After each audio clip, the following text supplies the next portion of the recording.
லக்னாதிபதி என்று சொல்லக்கூடிய ஒரு லக்கினத்தின் அதிபதி யார் அப்படின்னு பார்த்தீங்கன்னா, உங்கள் ஜாதக கட்டத்தில் ஒரு ஒரு வீட்டில் லான் போட்டிருக்கோம். இங்கிலீஷில் பார்த்தீங்கன்னா ஏஎஸ்சி அப்படின்னு போட்டிருக்கோம். அதாவது அசெண்டன்ட் அப்படின்னு சொல்லுவாங்க.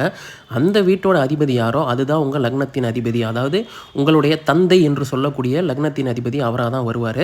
இப்போ இந்த உதாரண ஜாதகம் பார்த்தீங்கன்னா, இங்கே லான் போட்டிருக்க சிம்ம வீட்டுக்கு அதிபதியான சூரியன் தான் இந்த ஜாதகத்துக்கு லக்னாதிபதி.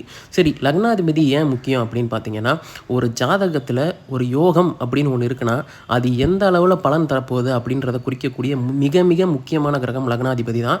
அதே மாதிரி ஒரு அவயோகம் உங்களுக்கு நடக்க போகுதுன்னா அதிலிருந்து நீங்கள் தப்பிப்பீங்களா, இல்லை மிகப்பெரிய ஒரு துன்பம் உங்களுக்கு நேருமா அப்படின்றத கணிக்கக்கூடியதும் இந்த லக்னாதிபதி தான். லக்னாதிபதின்ற ஒரு கிரகம் உங்களுக்கு வலுவடைந்த நிலையில் எந்த ஒரு நிலையிலையுமே உங்களை கீழ்மட்டத்தில் தள்ளாமல் உங்களை காப்பாற்றக்கூடிய ஒரு நிலையில் இருக்கக்கூடிய கிரகம் தான் லக்னாதிபதி. அதனால் லக்னாதிபதியின் வலு ஒரு ஜாதகத்தில் மிக மிக முக்கியம்.